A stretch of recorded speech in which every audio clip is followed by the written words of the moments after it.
Hey guys, imagine opening your eyes to the faint glimmer of torchlight dancing across walls adorned with hieroglyphs, only to realize you're lying flat on your back, half buried in sand, stone looming overhead, and the heavy thud of ceiling stones beginning to grind shut.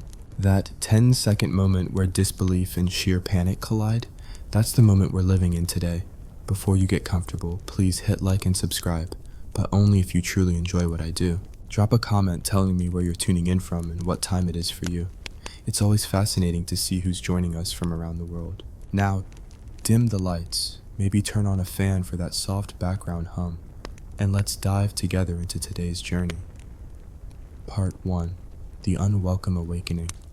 You stir, eyelids gritty with dust. Your arms shoot up reflexively, only to tap against a hard limestone ceiling, maybe 3 feet above your head. Your first thought, is this some new VR horror experience?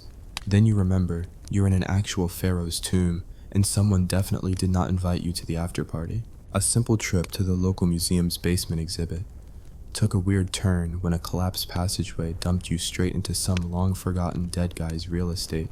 As your senses reset, the musky aroma of antiquity assaults you. It's part sandalwood, part rotting linen, part eternal stench of, I've been sealed in here for centuries. You attempt to rub your eyes, because clearly, if you shut them again, you can wake up in your own bed. Instead, you end up cracking your forehead on a low-hanging chisel mark. Welcome, pal, to the ancient world's version of Airbnb's Beware of Low Ceilings. Your panic meter spikes as the sound of stones sliding intensifies. Do you shout? Maybe scream? You open your mouth to let out something between a panicked shriek and a hacking cough from inhaling dust. But noise travels. And noise in a tomb means, hey, other humans, we have an intruder. So you clamp your mouth shut, swallow your terror, and try to calm your pounding heart. Let's pause here for a survival tip. In case you ever find yourself involuntarily volunteering for a sarcophagus sleepover, remember to control your breathing. Hyperventilating only causes dizziness and makes you a poor aircon server in this unair-conditioned, one-room stone closet. Also, pressing your ear against the wall to listen for footsteps might be counterproductive, especially when those footsteps belong to Pharaoh's guards, and they're not exactly known for hospitality. Suddenly, the light ahead flickers. Is it torchlight? Or the afterglow of a cursed lantern powered by eternal restless spirits? A narrow beam cuts through the gloom, revealing the toppled remains of a sarcophagus across the chamber, a perfect tomb chic display, if only it weren't the one you nearly got trapped in. Your stomach lurches at the realization. Those ornately painted walls depicted elaborate funeral processions. You copy the mournful faces and stylized animals in horror movie slow-mo, thinking, I definitely don't want to be part of that parade. Your hands find purchase in the sandy floor. You push off, trying to stand, but unsteady footing sends a cascade of pebbles clinking onto what you hope is your only shoe. You can't see your feet, but you suspect you wore mismatched socks this morning. You stagger to a crouch in front of the blasted sarcophagus, heart pounding so loud you fear it might echo through the entire Valley of the Kings. A faint voice whispers in your ear. Terrifying? Absolutely. Comforting? Not especially. It's your inner monologue. This is a great idea. Next time, stay in bed. That little voice is spot on. But now you're here, so let's talk game plan. Option A, knock on the stone. You rap your fist against the wall and holler, hello? Anyone got a crowbar? No response, but distant dripping water. That could mean 2 things. 1, you're about to be rescued by tomb-clearing archaeologists. Or 2, you're about to discover the tomb's secret subterranean canal and become an unwilling spelunker. Neither option screams safe. Option B, squeeze through a narrow fissure. Above you, a hairline crack widens just enough to let in a sliver of sunlight. You contemplate shimmying up, parkour style, just like those Indiana Jones speculations. But your shirt is wet with sweat, and you're not exactly built for cliff scaling. Plus, climbing ancient rock? What could possibly go wrong? Option C, snuggle back into the sarcophagus and nap until someone finds you. Nap length uncertain, anywhere from 6 hours to 6 centuries. Given Egyptian tomb anywhere from 6 hours to 6 centuries. Given Egyptian tomb construction, setting an alarm is not an option. Before you can make a decision, like the universe pause for dramatic effect. Your pulse throbs so hard you're pretty sure the scribes on the walls are keeping time. Then, just as you resign yourself to stink there for eternity, A sliver of torchlight appears at the entrance.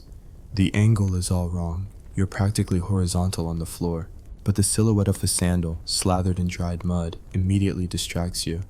In walks your unwitting savior, a plucky young tomb robber whose idea of redecorating involves looting priceless artifacts under the cover of darkness. She crouches beside you and whispers in ancient Egyptian accented English, because obviously you're the main character in this absurdist horror comedy. "Ah, you're not meant to be here, friend. Did someone forget to pay the bouncer?" Her grin is mischievous, the kind that says, "I've been in worse predicaments, like outrunning scarab beetles in a cramped corridor." She deftly pries away the last ceiling slab, and you breathe fresh evening air, as fresh as that skyline-reminiscent corridor can offer. "Come on," she hisses. "We gotta move before the tomb guard catches wind of this." You stand, shakily, and notice the narrow hall illuminated by flickering torches. The walls here illustrate scenes of the afterlife, boats gliding across the underworld, twisted demons feasting on errant souls, and a majestic pharaoh striding toward eternal glory, while your brain screams, "That could have been you." As you follow her through the serpentine passage, you realize something's missing. Your phone, wallet, dignity, all left back in the display case at the museum gift shop. No Yelp reviews for this place, no lifeline to call for Lyft. Just you, the tomb robber, and a labyrinth that rivals any escape room from hell. She motions to a sealed doorway inscribed with a warning, "Abandon hope, all ye who."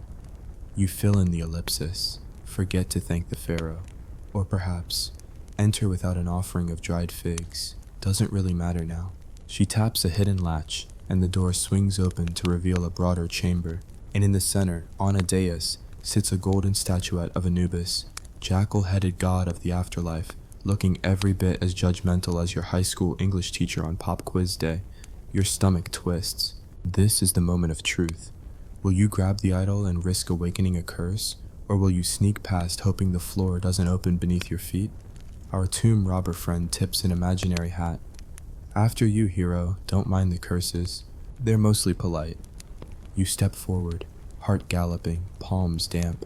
In your mind, time slows. You hear the faint flutter of judgmental wings. Maybe those are just your nerves. You inch past the statue, every footfall amplified by the hollowness of the cavern. A stray beam of torchlight glints off the idol's eyes, and you swear it winked at you.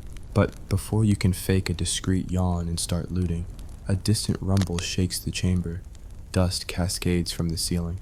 Somewhere behind you, a hidden mechanism chirps awake. You exchange a panicked glance with your guide. She shrugs as if this is Tuesday.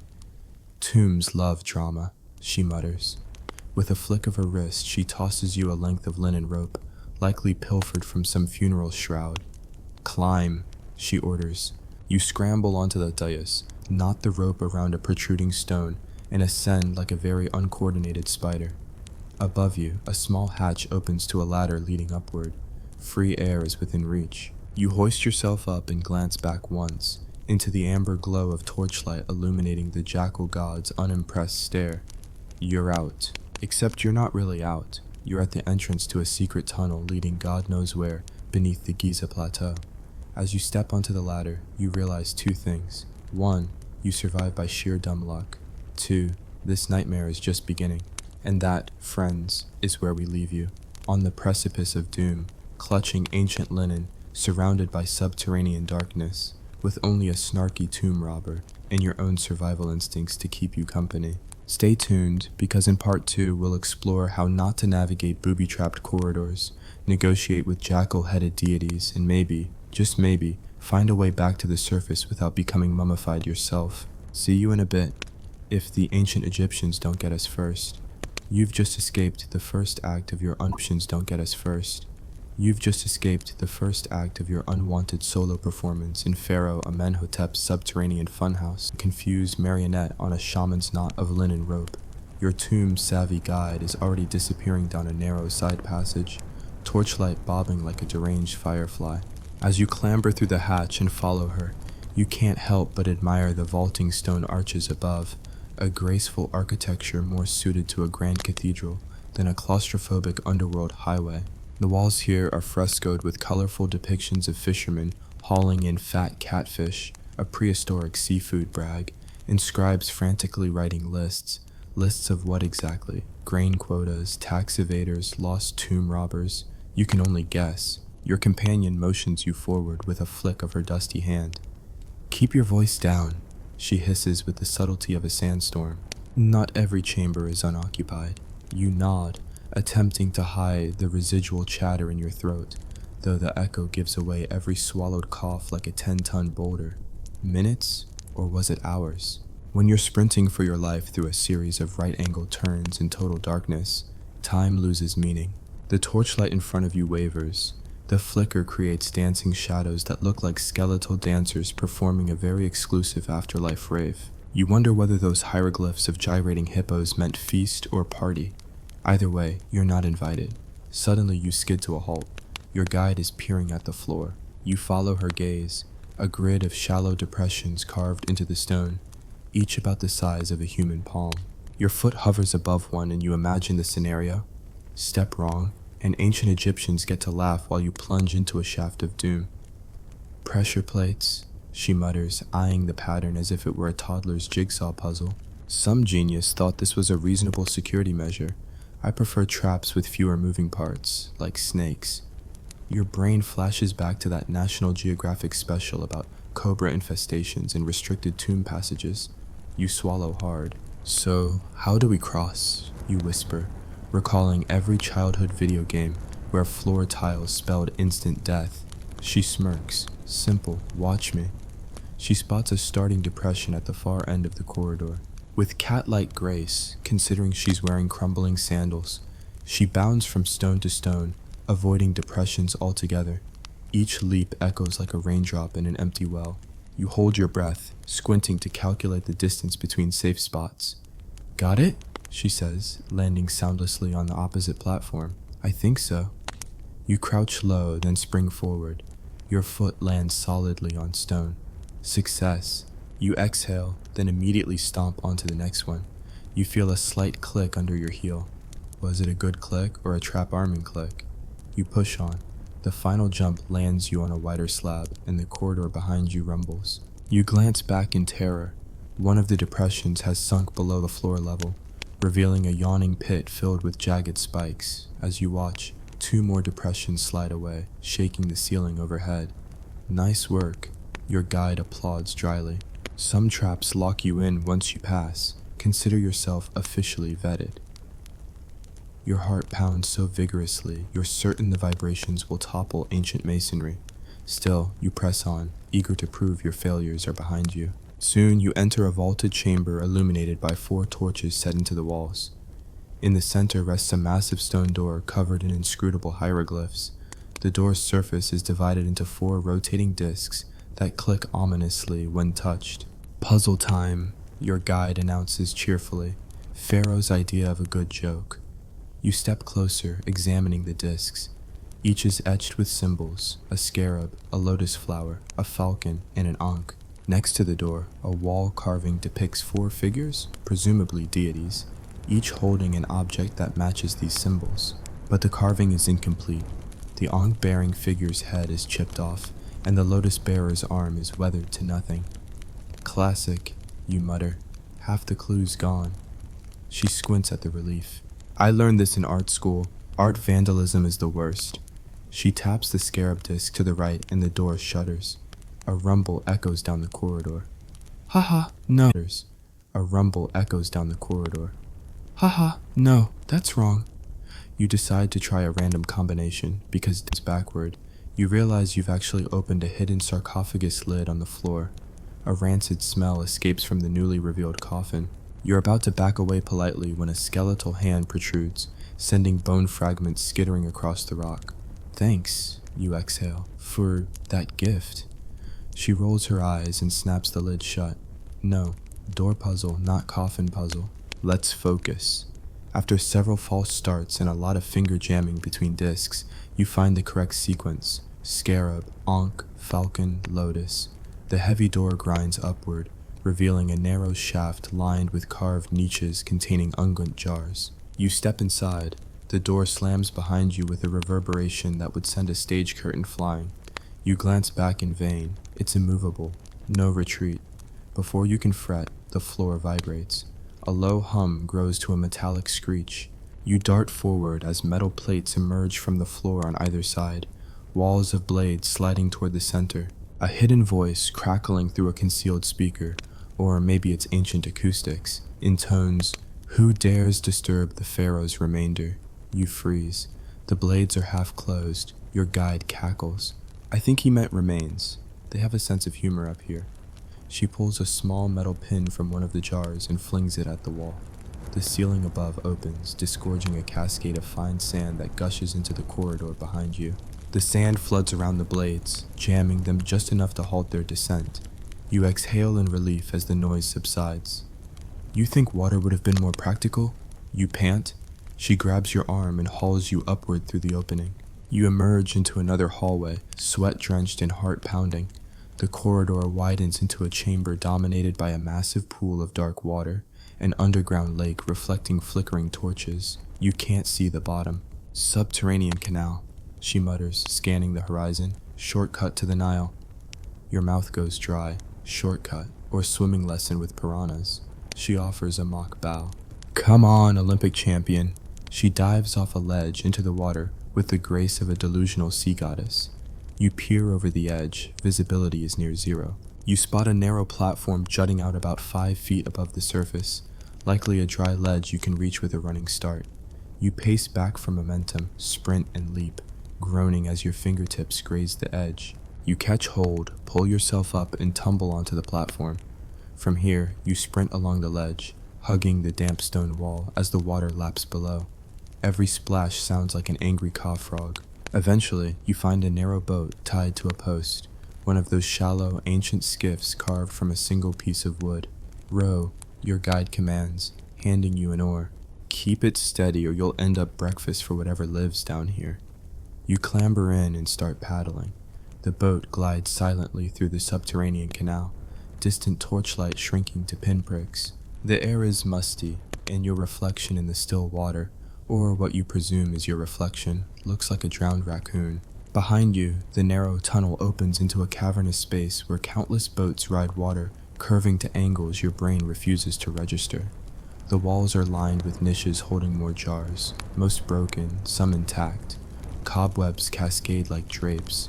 You hear faint chanting as if dozens of unseen priests are reciting funerary hymns in your honor. It's either that or your own imagination finally short-circuited. Your guide steers you toward a wooden dock lit by a single torch. At the dock's end stands an alabaster statue of Osiris, god of the underworld, eyes set with green glass that gleam eerily in the half-light. The statue's hand rests on a stone lever beside it. She lowers an eyebrow. Final test. Pull the lever, see if we're worthy. I've tried it before. Sometimes it works, sometimes it summons locusts. You swallow. The lever feels cold and incredibly foreboding. You grip it, brace your feet, and yank. Metal groans. A section of wall beside Osiris slides away, revealing a steep ramp leading upward, out of the water. Air that smells faintly of lilies wafts down, promising escape. A triumphant grin spreads across her face. See? Not so hard. A triumphant grin spreads across her face. See? Not so hard. But watch for crocodiles once we surface. You step onto the incline is sharp, but mercifully free of traps. Foot by cautious foot, you ascend. The torchlight fades behind you, replaced by a growing luminescence at the top.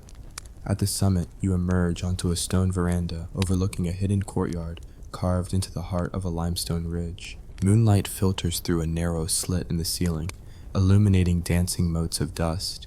Palm trees sway overhead, rustling like hushed voices. In the courtyard's center stands a weathered obelisk, its hieroglyphs glowing faintly. You inhale deeply, tasting cool night air and smelling desert blooms, a fragrance that sings of freedom. You turn to thank your guide, but she's vanished. In her place lies a crudely drawn arrow pointing toward a hidden staircase set into the far wall. A note scrawled on papyrus reads, "Great escape hatch. Welcome to the back exit. Next time, pay admission." You stifle a laugh, your first genuine smile in what feels like days. With cautious optimism, tempered by never-ending dread, you descend the staircase toward your next big adventure, exiting an ancient tomb without getting lost, cursed, or nicknamed the guy who fell into the pit. But for now, you step into the cool night, ready to face pharaohs' guards on the surface, negotiate with local villagers who will think you're some elaborate Halloween stunt, and maybe, with luck, find a road leading back to civilization, or at least a donkey and a bottle of water.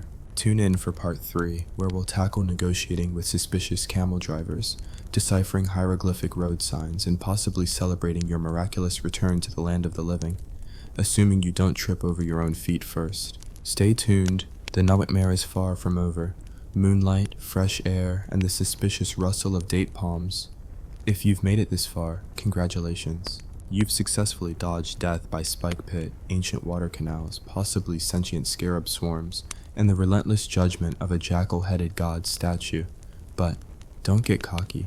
The Egyptian desert isn't done with you yet. You find yourself standing on a crumbling limestone staircase leading away from the obelisk-lit courtyard. Behind you, the tomb entrance now looks like a modest pile of weathered rock, like it's been pretending all along that it wasn't a death trap filled with malevolent surprises. Ahead lies a sandy trail marked only by a crooked stick poking out of a dune, possibly the most ancient "you are here" sign in history.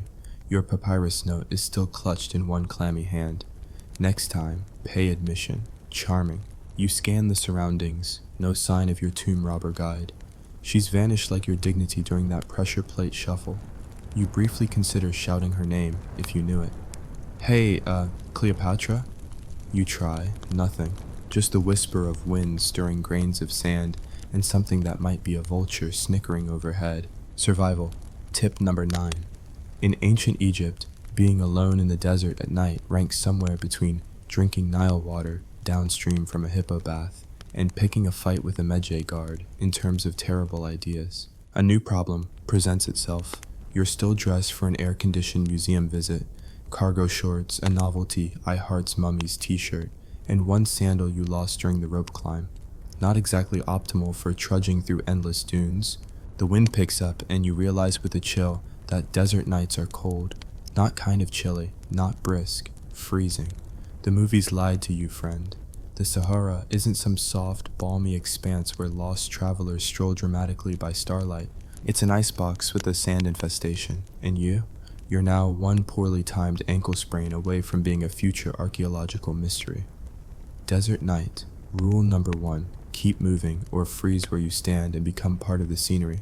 You pick a direction, not based on logic, starlight, or the position of Orion's belt like a real ancient navigator might. No. You pick the way that seems least likely to involve an angry scorpion or a pile of ominous bones. The sand underfoot is soft and treacherous, pulling at your legs with every step. It's like walking through a giant cat's litter box, only it's trying to kill you. Each dune crest you conquer reveals only another identical one beyond it, as though the landscape itself is looping like a cruel ancient prank. Enter the locals. Cruel ancient prank. Enter the locals. After what feels like an eternity of sand swallowing your ankles and your soul, a mirage conjured by your rapidly failing brain turns out to be a small Bedouin encampment, or rather, a ragtag cluster of nomads that look like the type who haven't had a new visitor since Pharaoh Sneferu was in short pants. 4 men in long woolen robes sit around a sputtering fire, and several scrawny goats eye you like you might owe them money. The leader, a sun-baked man with a beard that could double as nesting material for a hawk, regards you as something between suspicion and amusement.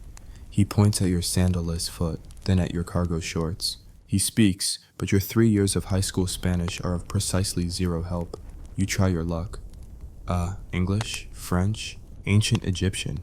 He raises one eyebrow and says something you suspect translates to, "What idiot dressed you this morning?" Trading for survival communication proves difficult, but desperation makes you inventive. You mime drinking water and point dramatically to your throat like a soap opera extra with an imminent terminal illness. One of the men laughs and tosses you a skin of tepid, gritty water. It tastes like boiled pond scum, but your parched throat doesn't care. Then comes the awkward barter moment. You have no money, no valuables, and no useful skills, unless someone urgently needs a crash course in early 2000s pop culture trivia. So, you offer them your phone. They take it, turn it over, prod it with a stick, then seem vaguely impressed when the flashlight turns on. The leader grunts and gestures toward a scruffy camel tethered nearby. Desert. Rule number 2. Never trust a camel that looks like it's been rejected by 3 previous owners, but beggars can't be choosers. You mount the beast, which groans like it just spotted its least favorite tax inspector. One of the younger men points into the dark, says something that you assume means, "Good luck, you're doomed," and slaps the camel on the rear. A one-way ticket to dehydration. You're off. The camel lurches forward with a gait so violent it feels like you're being mugged by the very concept of locomotion. Every step jars your spine, your teeth chatter, and you quickly realize camels aren't the majestic desert yachts Hollywood promised. The moon slides overhead as you ride. The dunes blur into each other. It's just you, the stubborn camel, and a growing sense that you're now participating in history's least organized travel documentary. Hours pass, or minutes, or days. Time has no meaning here. The desert might as well be an endless looping screensaver from 1998. The road signs of doom. Somewhere around what your dehydrated brain guesses is 3 a.m., the camel halts before a curious sight, a standing stone marker carved with crude images. One side depicts a man being eaten by a crocodile. The other side, a group of dancing stick figures. You wish you knew what this meant. Is it a warning? A party invitation? Ancient Yelp reviews? There's only one path forward, and you suspect it's the one involving teeth. You dismount, fall off would be more accurate, and stagger toward a low, dark structure half buried by sand, another tomb. Because of course, because the gods of irony are alive and well, your camel has led you to another tomb entrance. A weathered doorway gapes open, the stone lintel above cracked, but still adorned with half-legible hieroglyphs. You hesitate. Logic says avoid. Your options, however, are A. Stay in the open and freeze to death. B. Enter the death box and possibly be eaten by a mummy. C. Die of dehydration dramatically while shaking a fist at the moon. Option B has a roof and possibly fewer snakes. You light a torch from the brazier just inside the entrance and step into the gloom. Inside, dead stuff. Lots of dead stuff. This place makes the last tomb look like a cozy studio apartment. The walls are lined with niches containing mummified remains in various states of elegance and decay. Some are wrapped meticulously. Others are little more than skeletons swaddled in what you hope is linen, and not the ancient Egyptian equivalent of used Kleenex. The air smells of old parchment, ancient resin, and deep, lingering menace. You move cautiously. Every shadow threatens to twitch. Every pile of bones seems a little too deliberately arranged. Surprise guests. And then you hear it, a scrape, a footfall. You freeze. Someone, or something, is in here with you. A figure appears from the shadows. Another tomb is in here with you. A figure appears from the shadows. Another tomb robber? No, a priest, an actual honest to Osiris centuries before you were born. He looks as surprised to see you as you are to see him. His mouth opens, lips cracked, voice a low rasp. Who disturbs the resting ones? You, evidently. His hand rises, clutching a ceremonial knife, so old it might as well be made of paper mache. But you're not in the mood to test its sharpness. The chase scene. Nobody asked for you, Bolt. The priest gives chase at a speed that suggests mummification was largely a cosmetic process. You careen through the tomb, knocking over jars, tripping on ancient rugs, and upsetting at least 2,000 years' worth of careful funerary arrangements. Behind you, the priest wheezes curses in a language you do not understand, but absolutely recognize as bad news. You spot a narrow side passage, barely wide enough for a malnourished goat. Perfect. You wedge yourself through, scraping your arms and losing your remaining sandal. The priest follows, grunting furiously. Ahead, a pale light beckons. You burst into an open-air chamber and realize you're standing in the center of an excavation site. Modern lights, tarps, ladders, a confused-looking archaeology student holding a clipboard. She drops it. You collapse at her feet, gasping. I escaped a tomb twice, she blinks. Do you need water?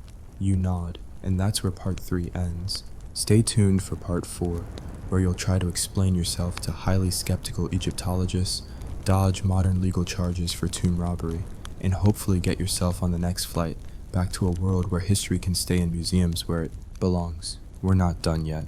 Ancient Egypt always has one last trap in store. When last we left you, you were lying in a pile of dust, linen scraps and shattered dignity at the feet of a bewildered archaeology student. Her expression hovered somewhere between, "Is this guy okay?" and "Am I legally required to report this?" You attempt to stand, your legs say no.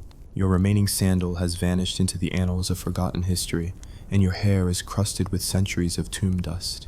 "I need water," you croak, in a voice that suggests you've spent the last 2,000 years as a cursed painting in someone's attic. The student frowns.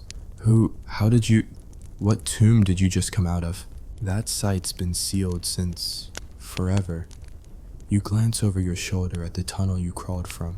The priest is gone, either vanished back into the crypt or evaporated into a cloud of repressed curses. You're not going back to find out. Modern problems meet ancient disasters. The dig camp is a sprawl of tents, folding tables covered in bone fragments, dusty laptops, and grad students who look like they haven't slept since Tutankhamun's reign. Floodlights illuminate partially unearthed pillars and shattered pottery shards. The air smells of sand, diesel fuel, and academic panic. Within minutes, you're swarmed by 5 archaeologists, 2 camera operators, a guy with a walkie-talkie, and a woman carrying a clipboard who looks like she's never found a coffee strong enough to match her stress level. She demands your name. You hesitate.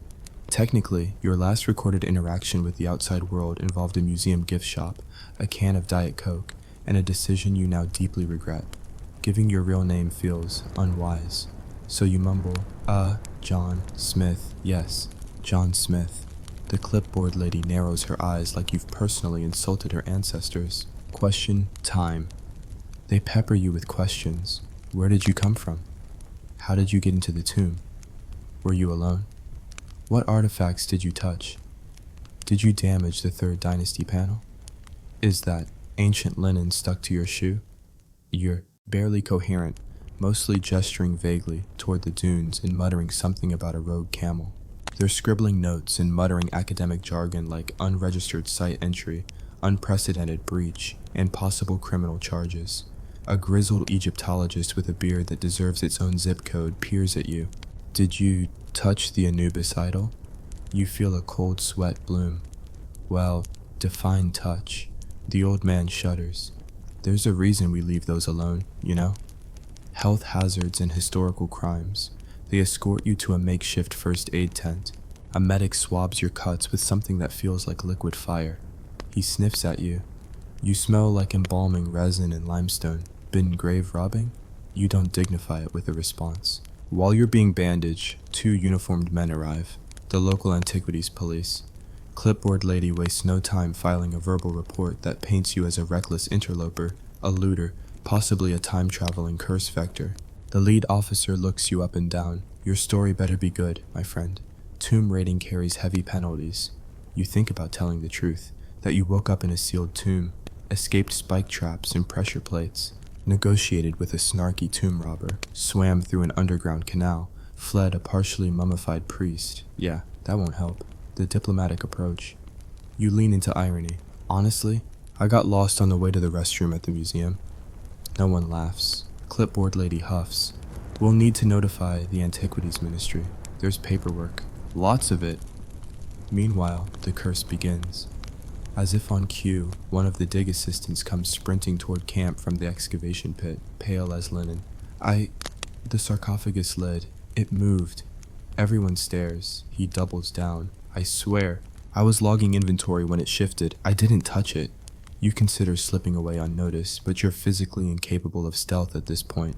Also, you might still owe the camel. The senior archaeologist turns to you. You didn't, by chance, bring anything out with you? You check your pockets. Dust, sand, a small golden amulet you don't remember picking up. A jackal's head charm. Everyone freezes. A single scarab beetle emerges from your collar and scuttles down your shirt. Clipboard lady screams. Ancient Egypt's favorite hobby, dramatic timing.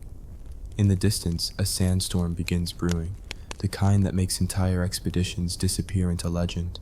The sky turns a sickly shade of bronze. The wind picks up, tents billow. The radio crackles static. The archaeologist mutters, "Not again." You, again? You broke the seal, he says grimly. Someone grabs the amulet from your hand with tongs and hurls it into a lead-lined box. slamming the lid shut like it's a live grenade. The local officer snaps handcuffs onto your wrist, for your safety. And ours, desert transport, ancient style. They decide you're to be taken to Luxor for processing. You're stuffed into a military-grade Land Rover, alongside an officer who watches you like you're already halfway cursed. The ride is long. The sun rises, baking the earth, turning the road into a shimmering ribbon of molten gold. You glimpse ancient ruins in the distance, half-buried temples, stone faces eroded by centuries of wind. You swear one of them winks at you. The Land Rover pulls into a police outpost where paperwork is translated into 3 languages, 2 of which you cannot read. They debate your charges. Official record, unlawful entry into a protected site, tampering with cultural relics, possession of a restricted artifact, summoning a supernatural sandstorm. You are informed this last one, while not officially in the legal code, is still taken very seriously in Upper Egypt. The unexpected diplomatic incident. Before your impending trial, a representative from your home country's embassy arrives. He looks hungover, sunburnt, and annoyed. He listens to your story. He sighs deeply. He turns to the Antiquities authorities and says, "This idiot's our idiot. We'll take it from here." And just like that, you're free. The exit strategy. You're escorted onto a chartered plane filled with sweaty diplomats, unpaid interns, and a disassembled statue of Bastet in cargo. As you lift off, you glance down at the desert, a never-ending ocean of gold and stone secrets. Somewhere beneath those dunes, your tomb robber friend is probably cracking open another burial chamber, dodging mummies and triggering traps you left in your wake. You realize something. You miss it. Not the death traps, not the dehydration, but the adventure. The sheer absurdity of surviving a place specifically designed to kill you.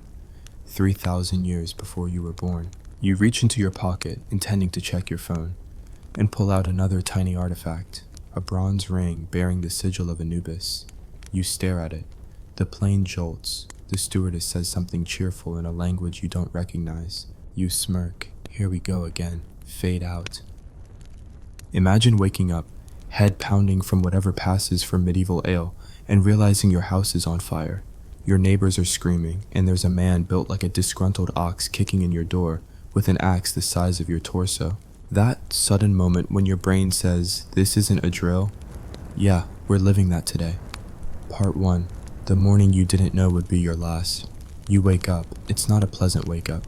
There's no sunlight gently warming your face, no birds chirping outside your thatched hovel, no neighbor delivering fresh milk because medieval hospitality is a lie.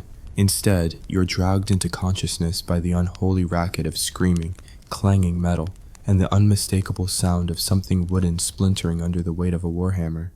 Your first instinct is denial. Maybe it's a festival? Maybe it's some rustic competition involving axes and questionable decisions? But no. The acrid smell of smoke and the guttural, unmistakably foreign shouts tell you you're not dreaming and you're not invited. Congratulations, you've just woken up in the middle of a Viking raid. Your house is now optional. Your home, if you can dignify it with that word, is a one-room shack made of mud, straw, and equal parts hopelessness. It was barely holding itself together on a good day.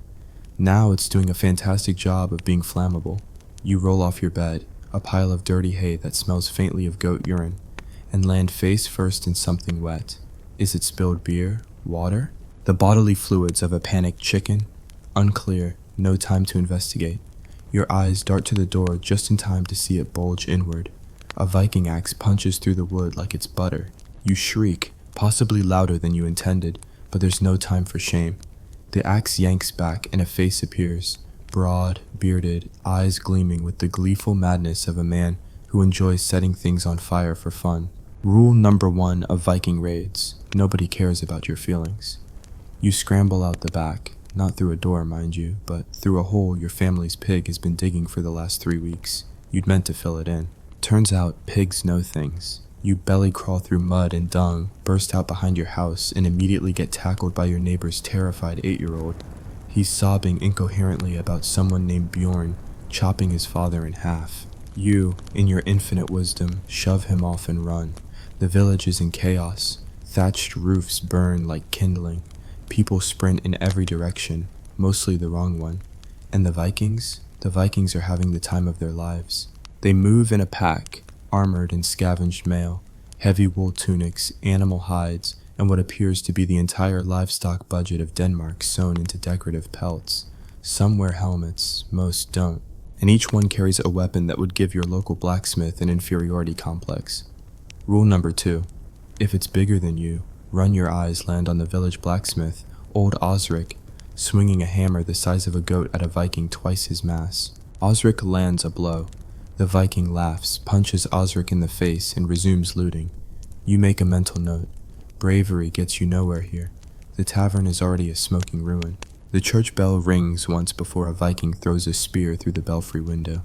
You spot the village priest legging it for the woods, robes flapping, completely abandoning his flock. Excellent. Leadership has left the building. You make a terrible plan.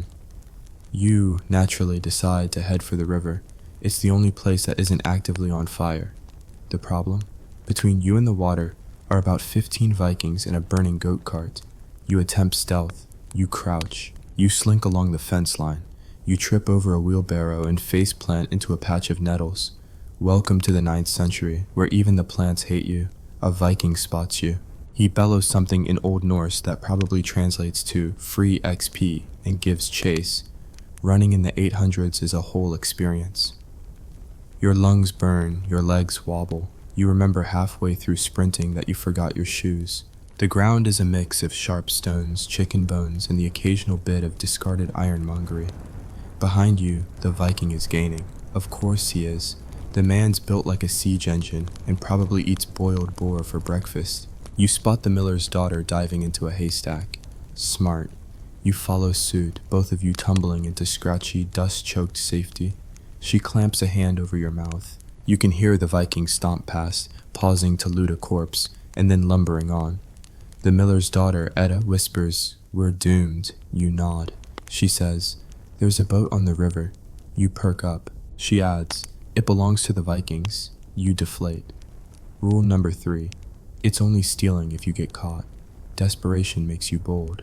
You and Edda crawl from the haystack, darting from one burning ruin to the next. The village baker is fending off a Viking with a bread peel. A cow careens by, on fire, mooing its final protest against mortality. The river's edge is chaos. Several longships are moored, their dragon-headed prows grinning mockingly. A handful of villagers are being herded aboard in chains. You weigh your options: get captured, get slaughtered, steal a boat. The last one's objectively stupid, but compared to certain death, it looks downright reasonable.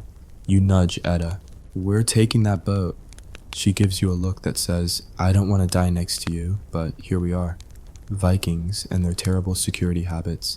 Turns out, Vikings aren't big on locking things. Why bother when everyone's too scared to steal from you? The nearest longship has a gangplank. No guards. Just a cluster of barrels and a pile of stolen church silver. You sprint up the gangplank, trip over a shield, and land in a coil of rope. Edda lands beside you, looking as fed up with your existence as you do. You both grab oars. Neither of you has ever rowed anything larger than a washtub. Doesn't matter. The river's current is strong. Escape. Medieval style. You push off just as a shout goes up. A Viking notices you, points. The others follow his gaze. You row like your life depends on it, because it does. The ship glides into the current. Arrows whistle past. One buries itself in the gunwale inches from your knee. You and Edda don't stop rowing. The village shrinks behind you, a smoking ruin. The sun rises on the horizon, blood red, because this isn't a hopeful new dawn. This is just another chapter in a century of unrelenting historical misery. You glance at Edda. She spits into the river. "Told you we were doomed." You nod. And that's where we'll leave you. Exhausted, barefoot, slightly concussed, and adrift on a river during the Viking Age with no map, no food, and no guarantee you won't drift straight into another raid by nightfall. Stay tuned for part 2, where you'll learn the joy of surviving medieval nature, the horrors of improvised weaponry, and why Scandinavian hospitality involves considerably more stabbing than you might expect. Excellent. Let's continue this glorious historical disaster. Here's part 2 of your darkly humorous survival horror Viking raid scenario. Part 2. Welcome to the glorious aftermath of a Viking raid. Population you and Edda have escaped, technically. You're alive, which is impressive given the average life expectancy of a panicked peasant in a Viking raid is somewhere between as soon as they kick down the door and immediately after you trip over your own foot. Now you're adrift on a stolen Viking longship, rowing downstream with the grace of two hungover scarecrows. The village is a smudge of black smoke on the horizon. The sky's gone a sour, bruised color, that apocalyptic shade medieval people would refer to as probably a god's punishment. Medieval travel tip number 1: the river doesn't care about you. Here's something you didn't know about rivers in the 9th century. They're trying to kill you. The water's freezing, the current's erratic, the banks are lined with jagged rocks, willow branches that lash you in the face, and occasionally very territorial waterfowl. Etta gets pecked by a goose roughly the size of a small bear. You keep rowing. Neither of you speaks for a while. You're both covered in soot, your hands blistering from unfamiliar oars, your clothes soaked with river water in desperation. Etta finally breaks the silence. Do you have a plan? You consider lying. You consider suggesting find food, avoid death. You settle on a shrug. We don't die today, you croak. It's not a great plan, but it's technically a plan. Supplies, you do not have food. Weapons, shoes, still, a working knowledge of Viking ship navigation. Hope supplies, you do have a stolen boat. 2 oars, a pile of stolen village valuables in the hull. 1 rapidly souring mood. Night falls faster than your luck. By sundown, the wind turns sharp and cruel. You can smell the distant salt of the sea, which would be poetic if it weren't a promise of more misery. Vikings don't settle for one village. If they're raiding here, they're raiding everywhere. You scan the shoreline for shelter. Forest to the right, marshland to the left, probably wolves in one, quicksand in the other. You debate which way you'd rather go. Forest, Etta decides. Wolves you can outrun. Mud eats you. You're too exhausted to argue. You haul the boat into the shallows, half sinking it because you're not boat people. You're terrified villagers with zero nautical expertise. The two of you stagger ashore, legs like boiled cabbage. The forest is dark and silent. The kind of ancient woodland where trees grow old, angry, and resentful of humans. You're not welcome. Here. Within 10 minutes, you've tripped on a root, stepped in what might be bear scat, been slapped in the face by a low branch, heard something that sounded suspiciously like a wolf. Etta picks up a stick. It's not a good stick. It's barely a stick, but it makes her feel better. You fashion a torch out of a rag from your tunic and some resin scraped from a tree. You light it using flint stolen from the longship. It produces a flame that would make a birthday candle ashamed. But in the medieval world, you take what you get. Things you learn quickly about medieval forests. At night, everything rustles. Everything looks like it's watching you. Everything probably is.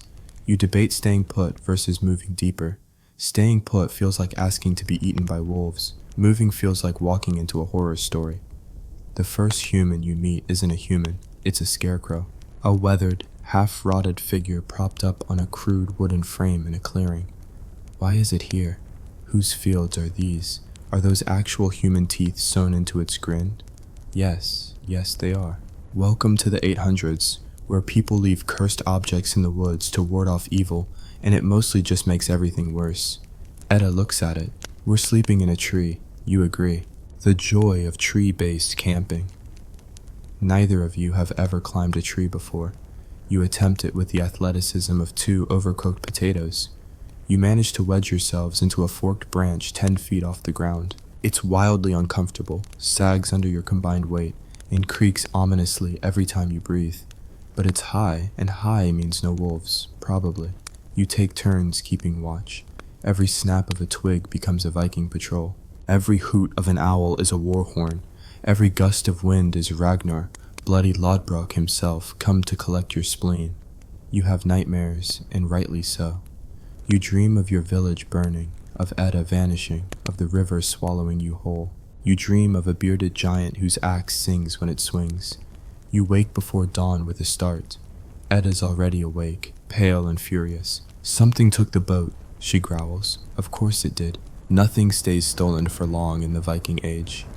You scramble down the tree. The longship's gone. Drag marks lead to the river. Either a band of raiders or a particularly organized beaver made off with it. This leaves you on foot in a forest with no idea where you are, no food, and no hope of reinforcements. Medieval problem solving. Pick a direction and hope you choose east. Why? Because the sun rises there and it feels vaguely hopeful.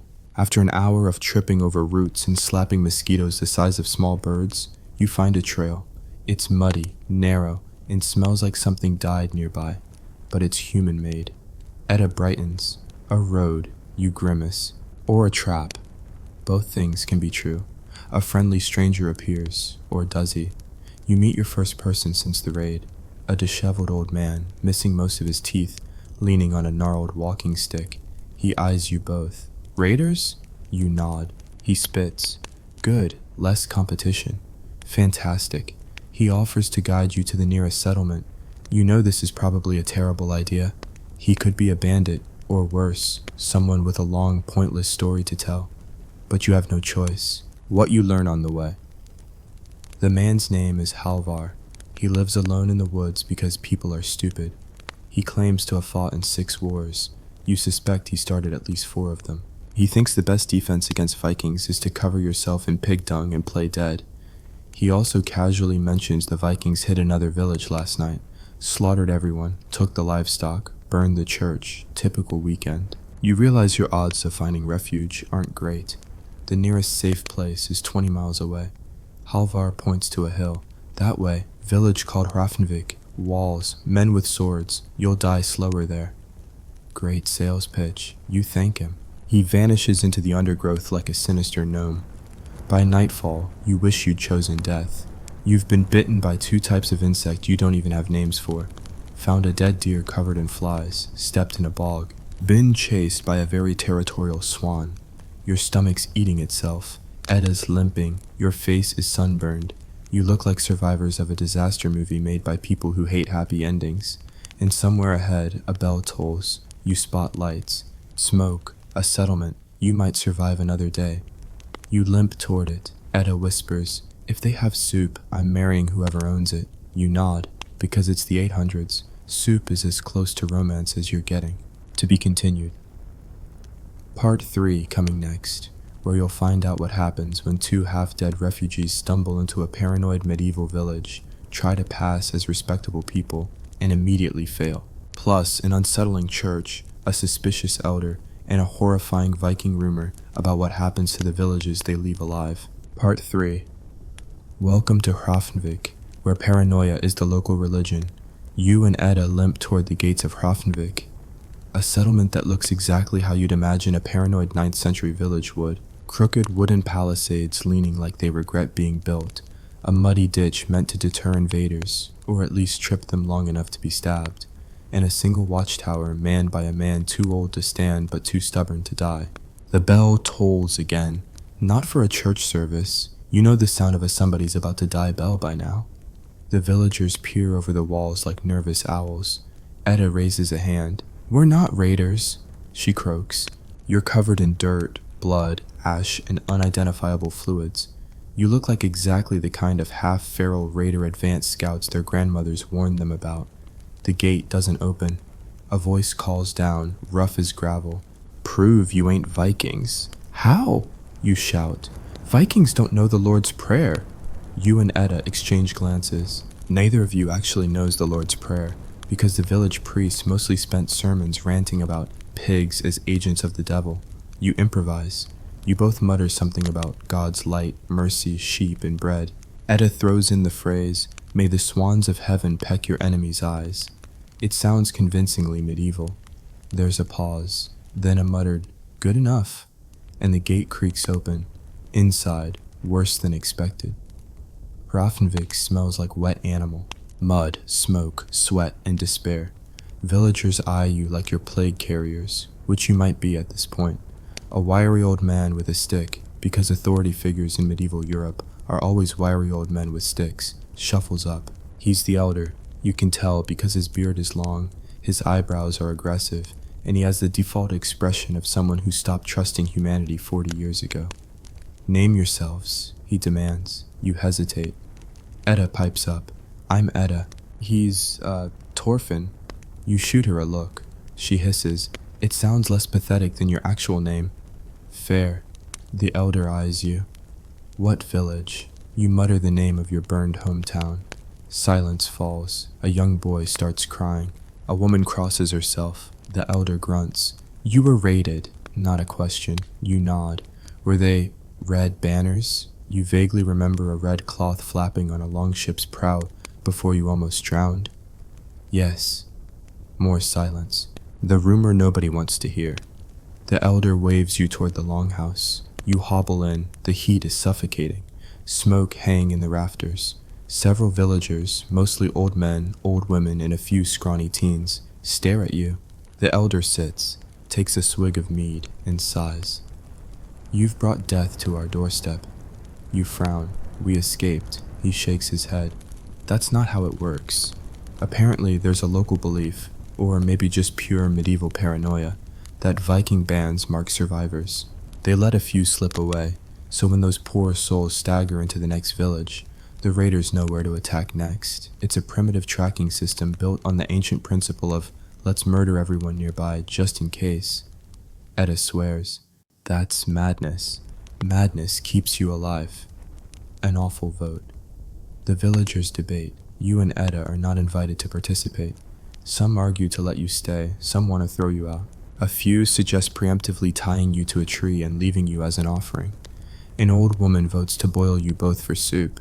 She's outvoted, but not by much. In the end, they let you stay until dawn. On one condition, you have to sleep in the church. The 800s, where churches are creepier than cemeteries. Hrafnvik's church is a squat, damp wooden structure with a single crude cross and an altar that doubles as a butcher's table during famine months. The walls are hung with faded charms meant to ward off spirits, bird skulls, rune-marked bones, and a mummified weasel. It smells like mildew and defeat. You and Edda are left alone inside, with a single guttering candle. Comforting, Edda mutters, sitting on the dirt floor. You lean against a wall. Every crack of wood sounds like a Viking's boot. You try to sleep. You fail. Edda asks what you'd do if raiders came back. You suggest screaming. She proposes setting the whole church on fire and running. You both agree. Survival chances hover around slim to hilarious. Somewhere after midnight you hear it. The distant beat of a war drum. Not the steady cadence of soldiers. A savage, erratic rhythm. The kind that makes your stomach drop and your blood turn to ice. Edda's face goes pale. They're here. Panic and medieval siege tactics. The church door bursts open. A farmhand shouts, "They're coming up the east road." The village explodes into action. Men grab axes and pitchforks. Women haul buckets of water. Old Oswald tries to arm himself with a stool. You and Edda are told to stay put. You don't, because you're a survivalist. Now, sort of, you slip out the back. The village's palisade is weak on one side, where the fence sags and the ditch is just a suggestion. You run for it. Edda growls, "Cowards live longer." You hear the first war cries as you reach the tree line. You witness the raid from the shadows. You see it. A line of torchlights, a mass of shadowy figures moving fast.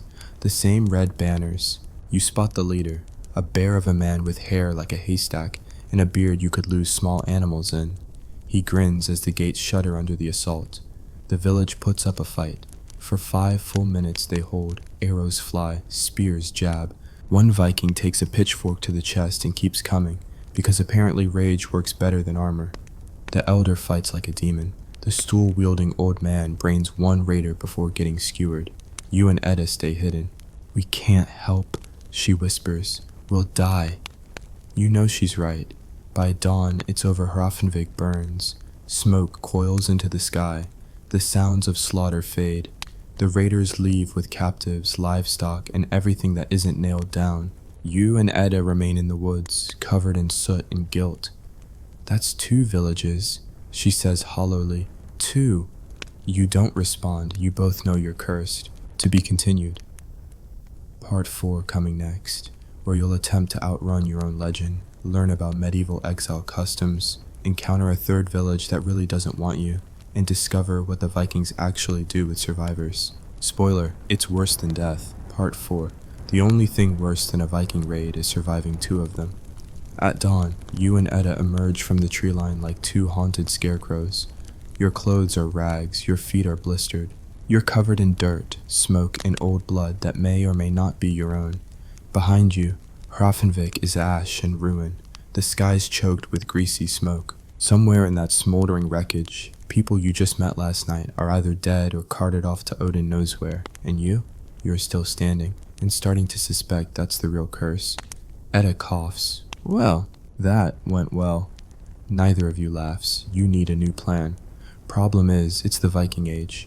The only plans available are die in a ditch, get captured, hope the next village doesn't immediately stab you. You pick option 3 because statistically, it hasn't failed yet, technically. Supplies you still do not have, food, weapons, money, a reason to keep living what you do have. Edda, half a tunic, grit born of pure spite. You start walking. The medieval road trip. Nobody asked for the road east is barely a track. It meanders through swamp, stunted trees, and ominous hills locals probably believe are full of trolls. Every bird call makes you jump. Every distant snap of a branch sounds like a bearded nightmare with an axe. You find a dead crow nailed to a post, a warning, or possibly just medieval street art. You avoid it. By nightfall, your feet look like raw meat. Edda's limping again, and your stomach's gnawing at itself like a starving rat. You collapse in a ditch. Edda mutters, I'm starting to think the raiders had a point. You can't disagree. A stranger appears, because of course he does. At some point, you realize you're being watched. A boy, scrawny, filthy, clutching a sling. He's maybe 12, maybe 30. It's hard to tell in the 800s when famine and plague age you like bad milk. He gestures you toward a half-hidden trail. There's a place, he says. You don't trust him, but you also don't have a better idea. The third village. You arrive after midnight at a cluster of hovels so pathetic it barely qualifies as a settlement. A dozen huts, 1 sheep, and a single crooked church. No walls, no guards, perfect. The locals drag you before their elder, because again, wiry old man, beard like spiderwebs, stick. He eyes you like you're ghosts. You from the burned places? You nod. The crowd murmurs. Nobody screams. Nobody draws a knife. You call that progress. The elder sighs. Bad luck follows you. Bad luck follows everyone. Edda spits. Ours just runs faster. A long, uncomfortable silence. Then unbelievably, he lets you stay. The medieval terms and conditions. No one touches you. You eat after everyone else. If there's a raid, you're the decoys. Fine, you'll take it. The hideous reality of medieval safety. For 3 days, you pretend to be normal. You scrape mud, patch walls, carry buckets. The locals avoid you. The children throw stones. The one dog in the village growls every time you pass. Edda tries to make soup from boiled roots, and what you sincerely hope wasn't a rat. It tastes like regret. You eat it anyway. The elder's daughter tells you about the Vikings' new trick. Instead of just looting, some now mark the villages they spare.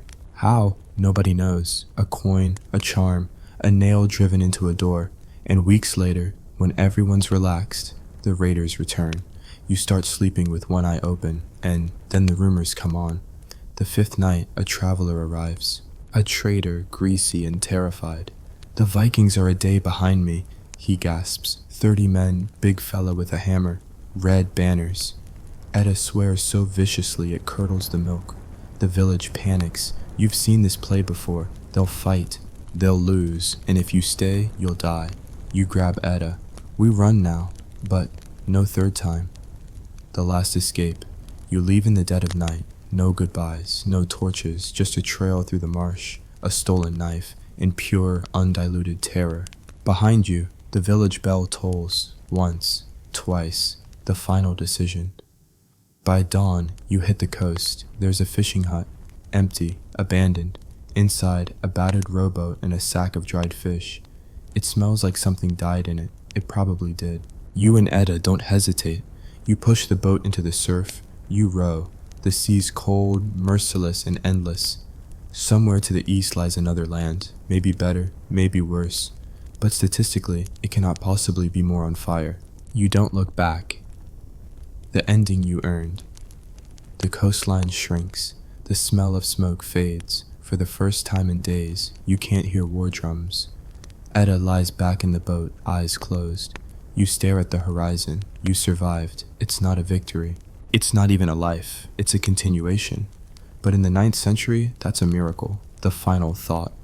You realize you've changed, not stronger, not braver, just meaner, hungrier, a rat with a better hiding spot. You vow, silently, that if you ever see a bearded man with an axe again, you're biting his throat out before he gets a word in. The boat rocks. A seagull lands on the prow. It caws. You stare it dead in the eye. Don't start. Fade to black. Picture this. You wake up in the freezing pre-dawn hours, face half buried in dirt, your back aching, and some angry man with a beard like a yak's hindquarters is screaming at you in Mongolian, kicking your ribs, and pointing at a saddle you've never seen before.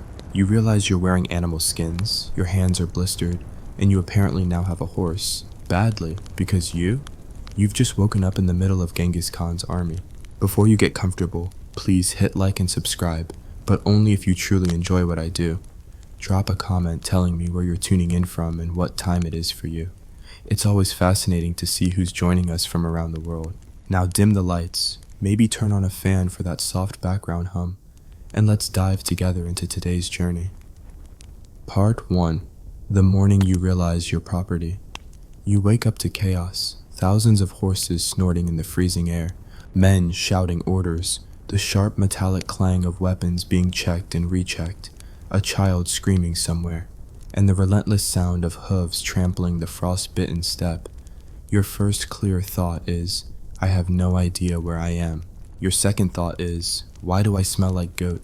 Because congratulations, you are now a soldier in Genghis Khan's army, circa 1206, a man with the job security of a medieval mercenary, the hygienic standards of a barn animal, and the average life expectancy of a dropped egg. Your new outfit is terrible. You glance down. You're wearing what appears to be several dead animals badly stitched together. Your boots are stiff, your trousers are made of sheepskin, and your tunic is held together by a single crusty leather belt that smells like something died in it. Which, considering your surroundings, it probably did. You have a bow slung over your shoulder, 3 arrows, a dagger, and a saddle. No idea how to use any of them.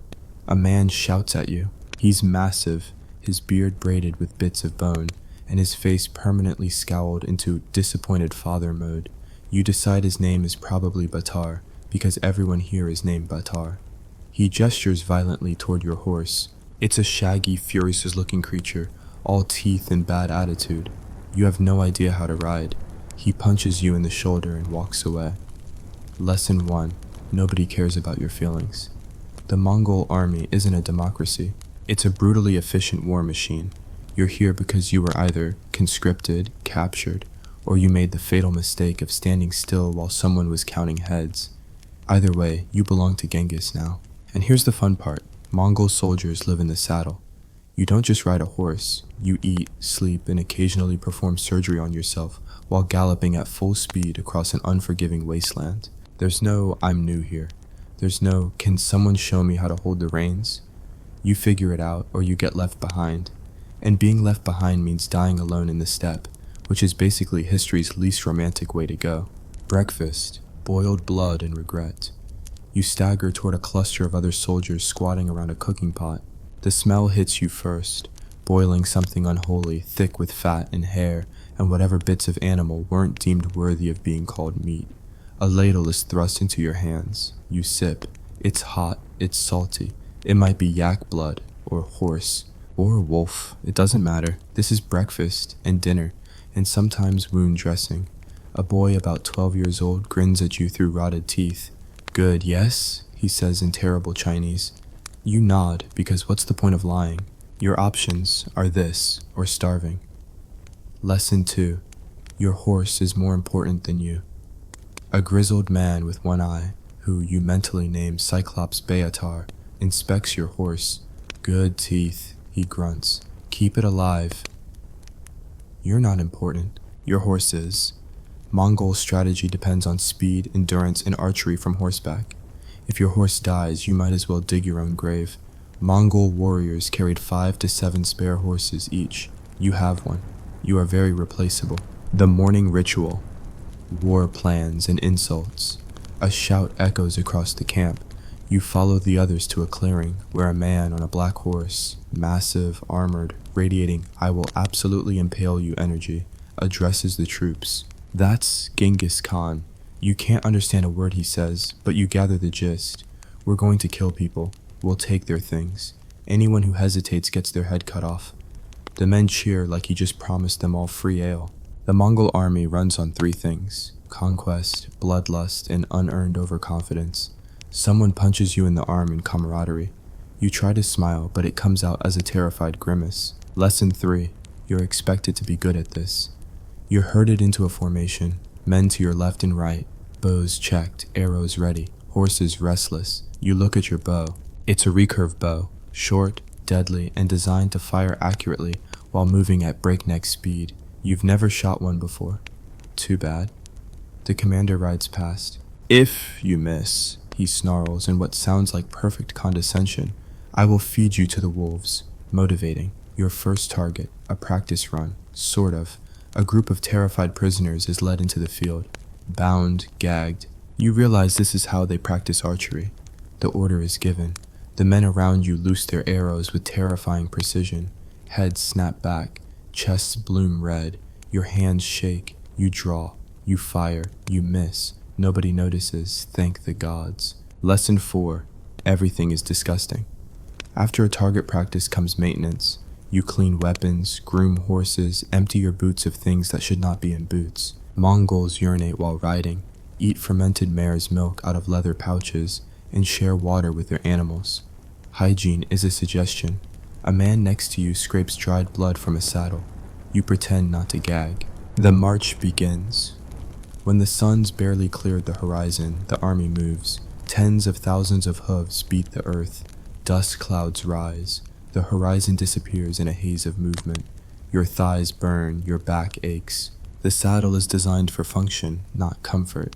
Every so often, a soldier pulls a bowstring taut and fires at a bird, a rabbit, or just for the hell of it. The air constantly hums with arrows. Lesson 5. There's no stopping. You ride until your vision blurs. No stops, no breaks. When someone falls behind, a rider finishes them off with a mace. Welcome to efficiency. Edda, a wiry woman with sharp eyes and sharper insults, rides beside you. She grins. You look like goat shit. Feel like it, you wheeze. She laughs. Good. Means you're alive. Night in the Mongol army. A different kind of horror. When night falls, the temperature plummets. Fires dot the camp. Tents, felt yurts really, go up in minutes. Horses are hobbled but not tethered. You don't get a tent. New recruits sleep outside. You huddle under a tattered fur, praying no one steals your boots. The stars are blinding. The wind never stops. Someone sings a war song about burning a city to the ground. Others join in. It's cheerful, disturbingly so.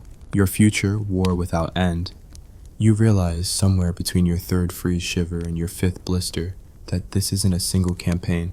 This is your life now. Genghis Khan isn't conquering a village or two. He's eating Asia one kingdom at a time. You'll be here for years, crossing deserts, besieging cities, drinking horse blood, fighting armies twice your size and somehow winning because nobody expects a swarm of arrow-spitting lunatics to charge them on ponies. You close your eyes. You survive another night. To be continued.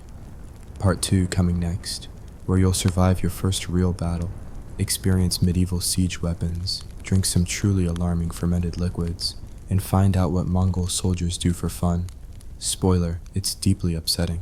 Part 2, your first real battle, or how to die, screaming in the 13th century. You don't wake up so much as regain consciousness. The Mongol camp rises before dawn, always. You learn this because you're jolted awake by a boot in your ribs, and a man shouting something that probably means, get up or die. The cold gnaws at your bones, your face hurts, everything smells like damp horse. You vaguely remember drinking something last night that might have been fermented mare's milk or might have been yak piss. Either way, you're alive. Congratulations. Lesson 6. You're expected to murder before breakfast. Today's the day. The scouts returned at dusk with word of a town, walled, small, defensible, perfect for pillaging, and you, the barely functioning collection of anxiety and aching limbs you've become, are part of the advanced group. You don't get a choice. Genghis Khan's army runs on absolute orders and casual threats of death. You saddle your horse. The beast eyes you like it's considering kicking you into a new century, or riding into madness. Thousands of hooves drum against the frozen earth. Dust clouds rise. You swallow grit and regret. The town appears over a hill, its walls sturdy but unimpressive. Smoke curls from its chimneys. Children run along its streets. Your commander, an absolute slab of a man named Eric, rides ahead. "First wave," he bellows, and before you can even pretend to object, you're galloping downhill with a pack of half-mad killers. Lesson 7. Medieval battle is just a bar fight with extra screaming.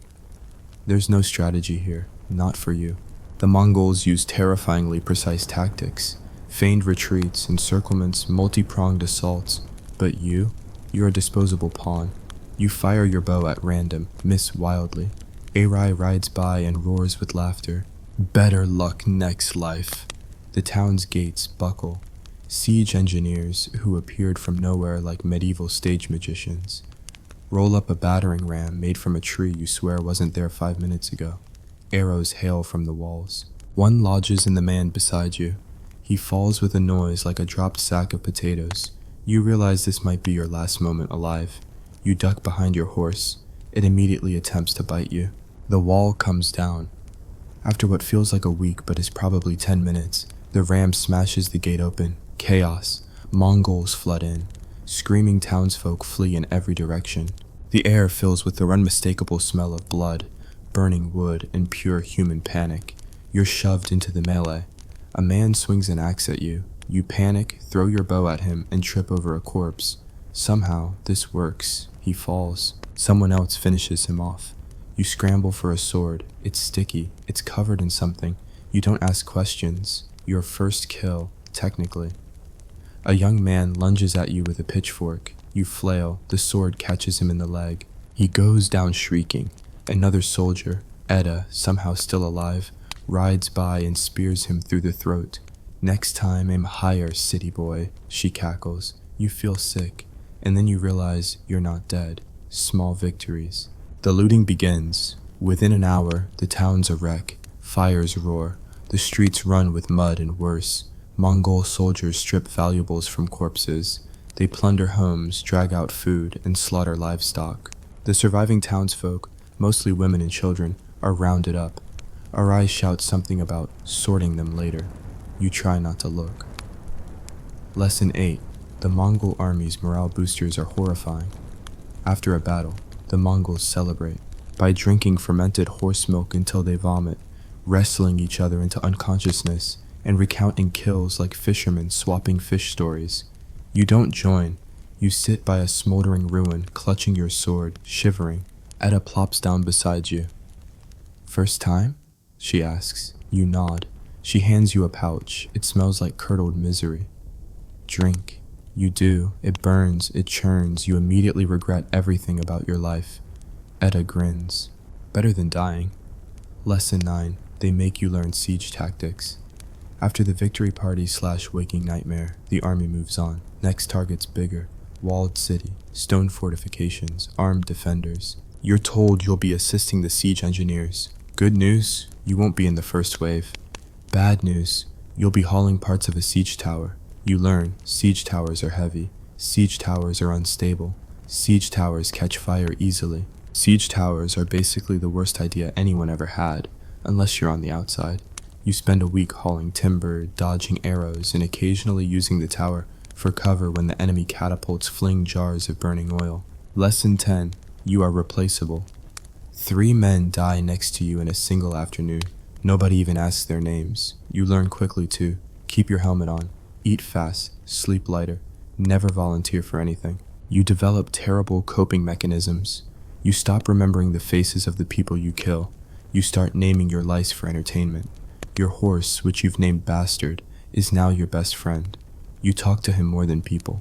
"Morning, Bastard. Looks like a good day to commit unspeakable atrocities, huh?" He usually tries to bite you. It's comforting. A promotion, somehow. After another brutal skirmish, involving fire, mud, and a man named Orlok who tried to stab you over a piece of stale bread, you're summoned by a rake. He squints at you. You're still alive?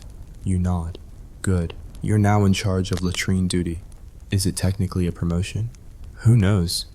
At least it means you'll probably avoid the next suicide charge.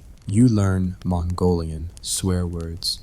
After weeks in the saddle, surrounded by men who communicate primarily through grunts and creative insults, you pick up some language. You learn how to ask for water, threaten someone's grandmother, insult a man's horse in ways so vile you can see his ancestors feel it. It's progress, your first winter. Then the snows come, temperatures plummet, supplies dwindle. You eat whatever you can find, dried meat, tree bark, one time a boot. Men freeze in their sleep. The cold gnaws your toes like rats. Bastard remains irritatingly fine. You survive somehow. To be continued. Part 3 coming next, where you'll cross a desert, meet some genuinely deranged shamans, discover Mongol medicine, spoiler, it involves urine, and witness a punishment so awful it'll haunt your dreams. Part 3, the desert, the shamans, and why you should never ask. What's in the medicine? The snow turns to sludge. The world melts into a mess of ankle-deep mud and horse droppings. And just when you think you might get a break, the order comes. March west, across the Gobi Desert. Fantastic. You've never seen a desert. You've never even seen dry ground without human remains on it in weeks. But now you'll see a lot of it. And like everything else in your new military career, it will be both a logistical miracle and a personal hellscape. Lesson 11. You will eat things that should not be eaten. Crossing the Gobi isn't easy. You ride through endless dunes of white-hot sand by Otik Gitig and bone-cracking cold at night. Water's scarce, food scarcer. You learn to drink blood from your horse. Don't worry, they heal fast, apparently. Eat half-cooked locusts. Chew leather straps for hydration. One man claims to have eaten a lizard. You don't ask for proof.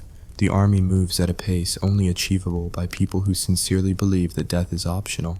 The shamans arrive halfway through the desert. The shamans join the column. Mongol armies always brought their sorcerers along. Men in rags adorned with bones and feathers, muttering in strange tongues and performing rituals involving animal skulls, entrails, and alarming quantities of blood. They offer protection against evil spirits, enemy curses. Getting shot in the face, you're told never to offend a shaman, or even make eye contact. You immediately offend a shaman. A man named Kassar with 3 fingers and a face like a sun-dried raisin glares at you after you trip over one of his sacred sticks. He hisses something that sounds suspiciously like, your ancestors copulated with goats. You sleep terribly that night. Mongol medicine is just pain with extra steps. When you finally collapse from dehydration, you're dragged to the army's healer. He's missing an ear, reeks of fermented mare's milk, and has one remedy for everything: horse urine. Burn, horse urine. Fever, horse urine. Arrow in the leg? Pour some horse urine on it and walk it off. You gag as he pours a lukewarm stream over your cracked lips. It tastes like everything you feared it would. He grunts. Stronger now. You don't feel stronger. You feel like you might die of embarrassment before infection. Lesson 12. The Mongols are master psychopaths. As you near a walled city, some poor, unfortunate town no one bothered naming, you witness Mongol psychological warfare in action. Step 1. The army builds fake dummies and campfires at night to trick defenders into thinking the army's bigger than it is. Step 2. They catapult severed heads over the walls. Bonus points if the heads belong to captured relatives. Step 3. They promise to spare anyone who surrenders before the attack starts. If you refuse, every man, woman, child, goat, and decorative shrub gets murdered, no exceptions. You help load heads into a catapult. Because that's a sentence you now get to say about yourself. The siege, the city holds out for a full day, which in Mongol terms is a lifetime. You watch the engineers wheel up siege ladders, the archers unleash volleys. Fire arrows arc overhead like falling stars. You help push a siege tower while arrows whiz by. Edda appears beside you again, grinning like she's about to win a drinking contest. Bet you a boot we take the wall in an hour. You realize neither of you has a spare boot. She shrugs. Loser eats another lizard. The walls fall in 45 minutes. The aftermath. The sack is worse than anything you've seen. Men slaughter townsfolk with giddy efficiency. Fires rage. The screams don't stop for hours. You see a soldier laughing as he rides down a man carrying a basket of bread. Another soldier turns a child's head into a makeshift juggling ball. You sit in a ditch, staring at the blood and the dust. Bastard the horse noses you for a treat. You give him the last of your stale bread. Lesson 13. Mongol. Justice is swift, cruel, and inescapable. Later that night, a soldier is caught stealing from a shaman's tent. The punishment? Death, but not clean. They strip him naked, tie him to 2 bent saplings, and cut the ropes. His body tears apart. Everyone watches, nobody flinches, you want to vomit. Edda finishes your drink. Don't steal, she says. Lesson learned, you get a nickname. By now, you're the weird foreigner who somehow hasn't died. Word gets around. They start calling you Otgantor. You ask Edda what it means. She smirks. It's like small, useless tree. Great, you start to lose your humanity. You stop noticing the blood.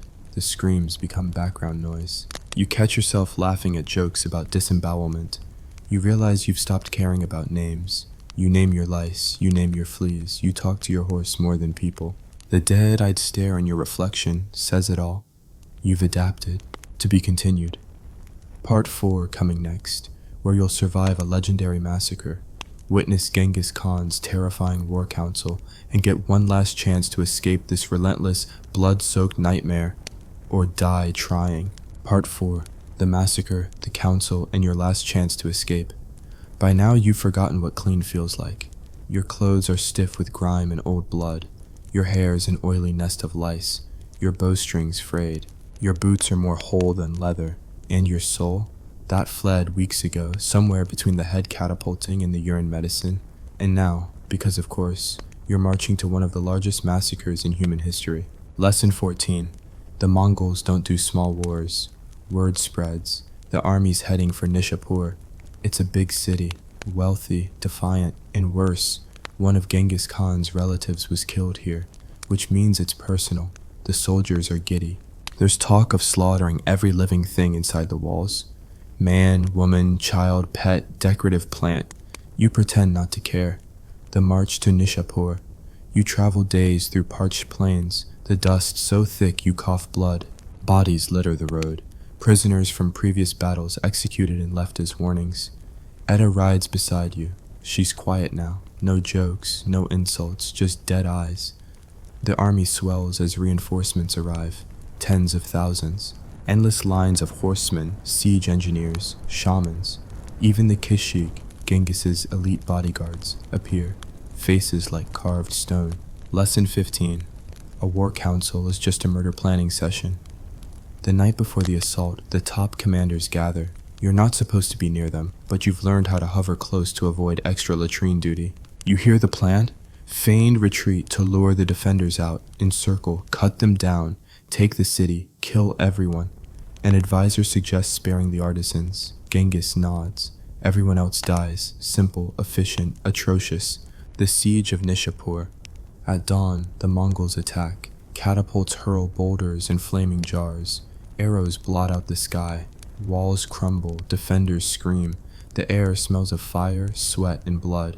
You're in the third wave. By now, you're fast on horseback, reasonably accurate with a bow, and dead inside enough to do what needs doing. You charge through the breach. It's a blur. Steel, screams, smoke. Blood in your eyes. A man stabs at you. You kill him without thought. Another runs. You trample him. You watch Edda cut down a boy half her size. She doesn't blink. By nightfall, the city is theirs. The massacre.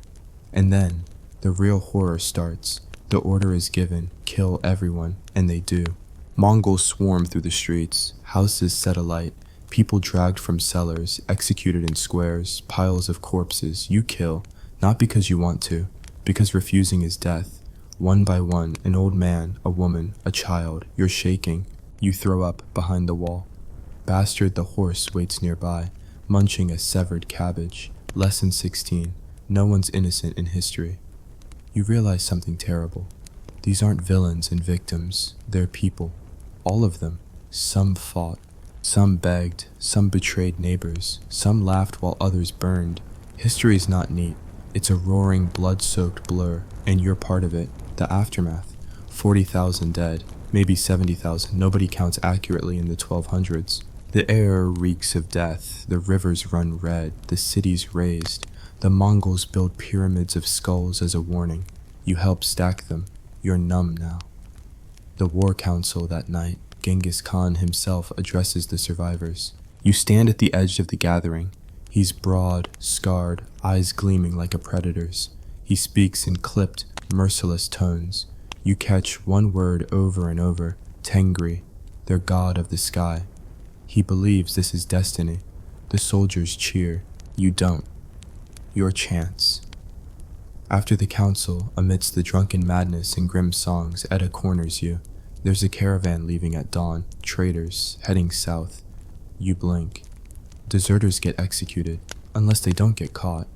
You hesitate. Your future is more massacres, more starvation, 1,000 miles of blood, or you gamble everything. The escape. At dawn, you and Edda slip away. You bribe a traitor with a stolen pendant. You ride hard, for days, through empty steppe, ruined towns, shattered cities, always looking over your shoulder. Lesson 17, nobody escapes the pass. You reach a border town, safe for now. Edda drinks until she passes out. You sit by the fire, still smelling of blood and death. You realize you'll never be clean, but you're alive. And in the 13th century, that counts as a win. The final thought. You don't tell people your name. You don't talk about the skull pyramids. You ride on. The Mongol Empire keeps expanding. Cities burn. History moves. You stay one step ahead. But you know one day, someone will call you Akhantor again. And you'll have to decide whether to run, fight, or just laugh like it's 1206 all over again. Fade to black. Okay, imagine this. You open your eyes to the sound of distant church bells, your back pressed against a dirt floor, the unmistakable scent of manure wafting through the air, and the alarming realization that your pillow is a burlap sack filled with straw, bugs, and possibly a rat. Congratulations. You've just woken up as a medieval European peasant. Before you get comfortable, please hit like and subscribe, but only if you truly enjoy what I do. Drop a comment telling me where you're tuning in from and what time it is for you. It's always fascinating to see who's joining us from around the world. Now dim the lights, maybe turn on a fan for that soft background hum, and let's dive together into today's journey. Part 1. Welcome to the worst day of your life, and every day after you wake up in what might generously be called a home. Technically, it's a one-room hovel with walls made of mud, straw, and despair, a thatched roof held together by spiderwebs and miracles, a dirt floor doubling as a bed, dining room, and bathroom. You're already itchy. There are fleas, lice, probably a few intestinal parasites setting up a little party inside you. And outside, the muffled, ominous groan of medieval village life. Your family, equally miserable. You share this 12 by 12 foot biohazard with a mother who's aged 40 years and 25, a father whose teeth number exactly 3, 6 siblings, each named after a saint or whichever livestock died last winter, and a goat. Indoors, because medieval people believed sharing your home with livestock kept you warm. Spoiler, it kept you warm and also gave you respiratory disease. Lesson 1, hygiene is a myth. There's no bath, no soap, no toothpaste. Your morning routine is wake up, cough up lung butter from sleeping in smoke, brush lice from your scalp, hope your neighbor's cow didn't relieve itself by your front door. You're wearing the same clothes you've had for 2 years. They haven't been washed, ever. The smell would make a Viking blush. Breakfast, regret, and porridge.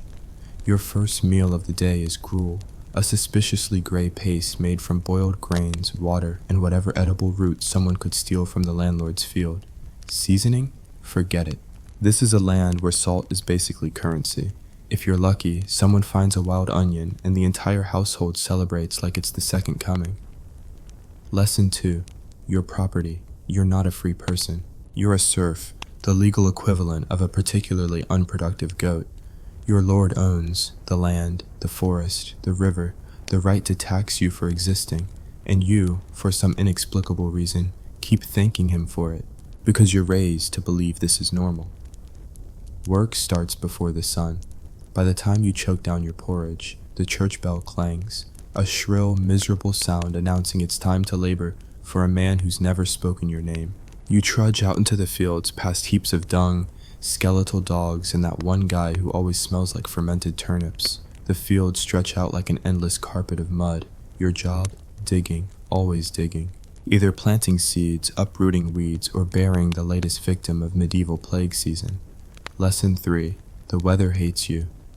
The weather in medieval Europe is like a deranged god playing dice with your crops. Too much rain, rot; too little, famine; random hailstorm in August; say goodbye to winter supplies; and every disaster means higher taxes, because the Lord still demands his share.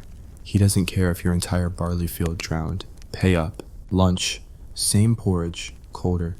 At midday, you get a break. You squat in a ditch with your fellow peasants and eat more porridge. This time it's cold and tastes like the inside of an old shoe. If someone caught a rabbit in a snare, it's roasted over a pitiful fire, divided into pieces so small you're not sure if it's food or an insult. Lesson 4. Health is fiction. You have no doctor. The village healer is a toothless crone who prescribes leeches for blood problems, goose fat for wounds, and if you're really sick, a poultice made from moldy bread and prayers. Your chances of surviving: a fever, 50-50, a broken bone, low, a tooth infection. Might as well dig a hole now. People drop dead constantly, children especially. The average family has 8 kids, so at least 2 survive long enough to be miserable adults. The Lord's tax man. Once a week, the tax collector arrives on horseback. He's clean, well-fed, and smells like someone who's never slept next to a goat. He demands grain, wool, and occasionally your soul. If you complain, he'll have you flogged or toss you in the stocks. Medieval peasant jail, where you sit in a wooden frame while villagers throw mud and insults like worm eater at you. Lesson 5. Religion is constant terror. Everything you do, you're told, is being judged by God. The priest reminds you daily, work hard or be damned. Don't question the Lord's taxes or be damned. Don't touch yourself or really be damned. Sunday service is the one event people pretend to enjoy because it's the only time the work stops. But it's cold, long, and you sit on a stone floor while a Latin sermon drones on about how sinful your entire existence is. Dinner, surprise, more gruel. At night, you return home exhausted, covered in mud and existential dread. Dinner is identical to breakfast and lunch. If it's a feast day, of which there are only a handful a year, you might get bread made with actual flour or a strip of salted meat.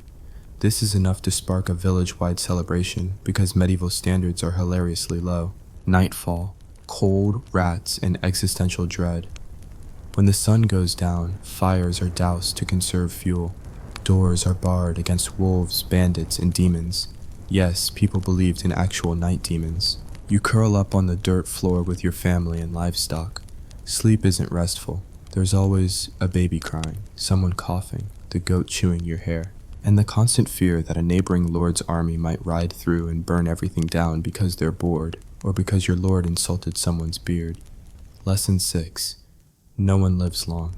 If you're a man, you'll probably die by 35. If you're a woman, you might make it to 40, provided you survive childbirth, which statistically will try to kill you about 4 to 6 times. Disease is constant.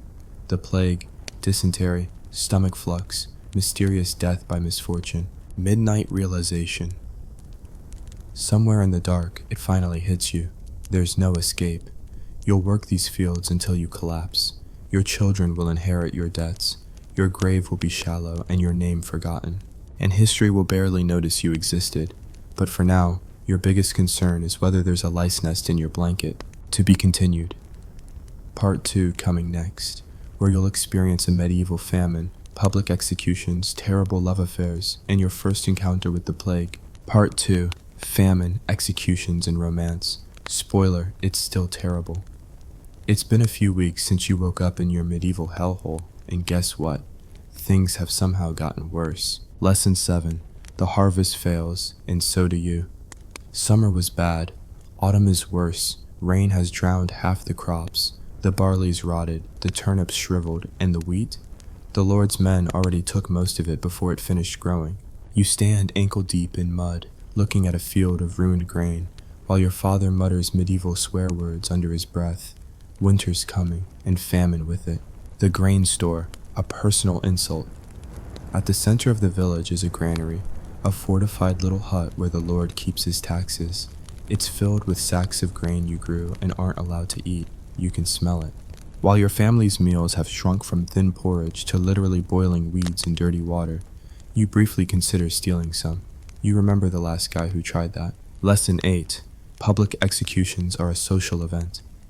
The punishment for theft, death, not the quick, tidy kind. The let's turn this into a public entertainment kind. A scaffold is built in the village square. The thief, hands bound, is dragged forward while the priest lectures everyone about sin. They hang him at dawn, and the entire village turns up to watch. Kids, old women, even the goat. Why? Because it's literally the only form of public entertainment besides plague outbreaks. You're told this is justice. You suspect it's a warning. Love in the time of cholera. And then somehow you fall in love. Or what passes for love when your options are the girl next door, missing 3 fingers, the miller's daughter, who openly threatens people with a hoe, or the toothless widow with 6 kids and a mean left hook. You settle on Milla, dirt-smudged face, tangled hair, and a laugh like a donkey braying. You share a moment after church. She gives you half a turnip. It's the most romantic thing that's happened in weeks. Lesson 9. Courtship is transactional misery. There's no such thing as dating. If you want to marry, you ask the Lord's permission and pay a marriage tax. Can't afford the tax? No wedding. You might shack up anyway, pretending it's a betrothal. The priest disapproves. The goat doesn't care. Your honeymoon would be a communal bed, no privacy, and congratulations, you're both now legally responsible for 6 generations of debt. The plague rumors begin. By late autumn, travelers bring news of a sickness. It starts in the ports, they say. Black boils, fever, death within days. You laugh it off. Because what's one more horror in a life already built on suffering? Until the merchant's boy from the next village over drops dead in the square, and the priest starts burning incense during Mass. Lesson 10. Medicine is just creative torture. The village healer prescribes leeches, boiled frog skin, and a talisman made from dried rat tails. Spoiler, none of this works. The sick are dragged to a shack on the edge of the village. You're told to avoid it. You still have to walk past it every morning on the way to the fields. The moaning keeps you up at night. Food gets scarce. By November, there's nothing left. Your diet, bark, roots, stale bread with mold scraped off. Your mother boils leather straps for broth. Your father eats a squirrel raw. People begin trading teeth for bread crusts. The church says it's your fault. The priest announces the famine is punishment for sin, specifically working on feast days, lustful thoughts, that one time you skipped Mass to chase a rabbit. People pray harder. It doesn't help. Lesson 11. Everyone's a witch. Now, as sickness spreads, blame follows. A woman with a crooked nose and a cat? Witch. A man who coughs near a well? Witch. Mila, because someone's goat miscarried after she passed by? Witch. The villagers drag her to the square. She screams. You protest. They threaten you too. She's tied to a post and whipped because burning is expensive. You don't sleep for days. Winter arrives, and it's worse than anyone predicted. Snow piles against the hovel walls. The livestock die. The baby freezes. People vanish into the woods hoping to find anything edible. Some don't come back. Those who do have suspiciously full stomachs and empty hands. You stop asking questions. The Lord throws a feast. In a cruel twist, the Lord throws a Yule feast. You watch from the road as torchlight flickers in the manor windows. Laughter, music, roasted meats. The smell of it makes you dizzy. You and your family huddle in the dark, gnawing on boiled bark. Your father mutters, one day justice will come. It won't. Lesson 12. Hope is a dangerous thing. You hear tales of cities, of men who escaped their villages and lived as thieves or monks, of women who fled to convents or disguised themselves as men to find work in towns. You dream of leaving. You won't, because medieval peasants didn't just stay put because of loyalty. They stayed because the alternative was almost always death, a midnight realization. You lie awake one night, listening to the wind howl and your stomach cramp. You realize you'll never be clean again. You'll never own land. Your name will be forgotten. Your best hope is to die in your sleep before the next famine. But somehow, you keep waking up. To be continued, part 3 coming next, where you'll witness war, deal with tax riots, a miraculous saint's relic, and the pure existential horror of medieval dentistry. Part 3. War, riots, miracles, and medieval dentistry. Spoiler, it's worse than you think. Winter breaks, not because it's merciful, but because time in medieval Europe is a cruel, unstoppable thing. The snow melts into mud. The rivers overflow. The fields become a wet, rotting swamp. Everything stinks of decay and wet livestock, and just as you think you might survive another season of starvation and mutual suspicion, the war arrives. Lesson 13. Medieval wars are petty, pointless, and always near your house. A neighboring lord insults your lord's wife, or claims a strip of land your village technically sits on. Or maybe somebody's sheep wandered over a disputed border and got frisky. Whatever the reason, an army marches through your fields. Not knights, not the shining figures of legend, mercenaries. Filthy, drunken, debt-ridden men armed with axes, rusted swords, and dead eyes. They trample your meager barley crop, steal your pig, and throw your uncle in a ditch because he looked at them funny. The tax collector comes back. Of course, war costs money, and guess who's paying for it? Spoiler, it's you. The tax collector rides through, flanked by 2 hired goons. New taxes include a conflict levy, a roof tax because you technically still have one, and a God's favor tithe because the priest insists this war will cleanse sin. You give them the last of your moldy grain. They take your mother's old cloak for good measure. Lesson 14. Tax riots end badly.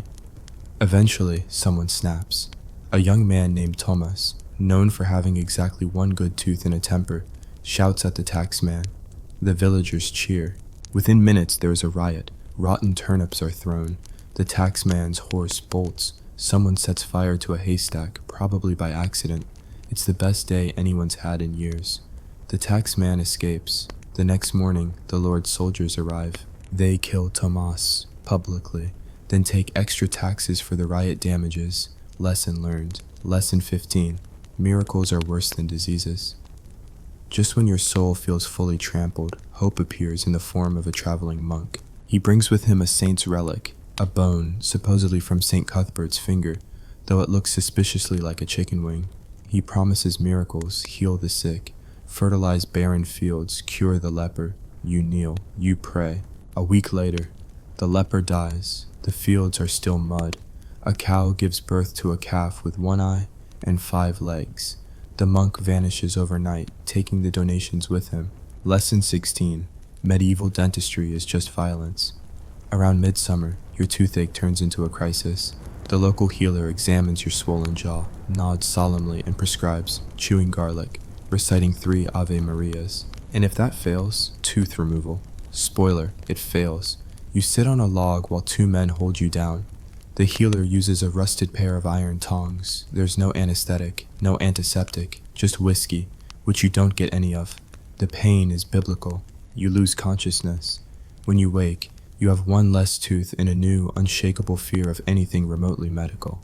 Lesson 17. Nobody knows how anything works.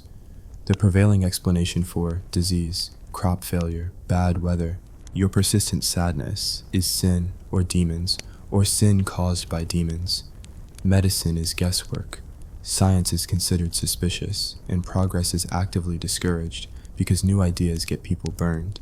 You learn to accept that you will probably die for reasons no one understands. You find a dead knight. One morning, while gathering firewood, you stumble upon a corpse, a knight, or what's left of him, rusting armor, a sword, a small coin pouch. For a moment, you imagine taking the sword, becoming a wandering hero, righting wrongs. Then you remember, you can't read, you can't ride. You're wanted for owing 6 taxes you can't pay. So you take the pouch, 4 pennies, and leave the sword. Too heavy anyway. Lesson 18. Religion is a trap. The priest warns that anyone who steals from the dead will be cursed. You feel cursed already. You pay a tithe with 1 of the pennies to cover your conscience. He pockets it with a shrug. You realize salvation, like bread, belongs to the rich. The one happy day. Once a year, the village hosts a feast day for a local saint. The work stops, a pig is slaughtered. Someone finds a keg of ale. You eat real meat for the first time in months. You drink until your vision blurs. You kiss Milla behind a haystack. It's the closest thing to joy you've felt since this hellscape began. By dawn, someone's died in a ditch. The pig's long gone. And you're back in the field, hungover, 1 penny poor. To be continued. Part 4 coming next, where you'll survive a plague outbreak, watch your village collapse, flirt with rebellion, and discover what passes for justice in medieval Europe's final fevered days. Part 4. the plague, rebellion, and the endless joke of medieval justice. Just when you think life can't possibly get worse, it does. Lesson 19. The plague comes anyway. It starts with a merchant. He arrives pale, sweating, coughing blood, but claiming to sell fine silks. Within a week, 3 villagers are dead. The healer declares it a wind sickness. The priest says it's punishment for the haystack kissing incident. By day 10, bodies pile like rotten firewood. Nobody's digging graves. There aren't enough shovels or people. You help carry corpses. You stop remembering names. Even the goat dies. Lesson 20. Death is boring. Now the first corpse shook you. The 10th made you gag. By the 50th, you feel nothing. You eat stale bread, step over the dead, and move on. Milla disappears. You hope she ran for the coast. You'll never know. The priest flees. The tax collector vanishes. The Lord's men seal themselves inside the manor. You're left in a half-empty village with a bunch of men debating whether to burn it all and start over. Lesson 21. Rebellion is mostly shouting. For a brief, glorious moment, hope flickers. A peasant named Eldrick, a man whose beard was a health hazard, suggests storming the manor, killing the Lord, and taking his food. People cheer. Ale is passed around. Someone crafts a makeshift pitchfork. At dawn, 7 drunk peasants stagger toward the manor. They're shot with crossbows before reaching the gate. The rebellion dies in under a minute. You keep your head down. Lesson 22. Justice is a punchline. Weeks later, when plague wanes and enough people survive to notice how many didn't, the Lord reemerges. He holds court. Punishments are doled out. A boy caught with stolen bread loses a hand. A widow accused of witchcraft is drowned in the river. You're fined for public indifference. You pay in chickens because coins don't exist anymore. The system is broken. You expected no less. A traveler arrives. Months after the plague's first corpse, a trader wanders through. He speaks of cities rebuilding, of opportunities, of kings hiring mercenaries, of entire villages abandoned, free for the taking. You and the remaining survivors consider leaving. You realize you can't. You were born here. This land owns you. You wouldn't last a week on the road, so you patch the roof, replant the fields, and try to forget how many graves there are behind the church. Lesson 23. Medieval life is a cycle of hopelessness. Seasons turn. The plague leaves. Another tax comes. A new priest arrives, promising salvation for a fee. You cough up what you can. The goat's gone. Milla's gone. Your father's buried under a tree, but somehow you're still here. The final feast. At harvest's end, what's left of the village holds a feast. A scrawny pig, half a keg of sour ale, a bonfire. You laugh, drink, and for one night pretend life isn't an endless series of disasters. The stars shine, the air is clear, you dance, and you realize, in a sick, grim way, you've survived another year. The closing thought: history won't remember you. Your name will fade, your bones will crumble in an unmarked grave, and someday, centuries from now, people will romanticize this era as simple times. But you'll know the truth. Medieval Europe was the pit of unrelenting misery, dressed up in stained wool, superstition, and bad hygiene. And somehow, through pure stubbornness and bad luck, you lived.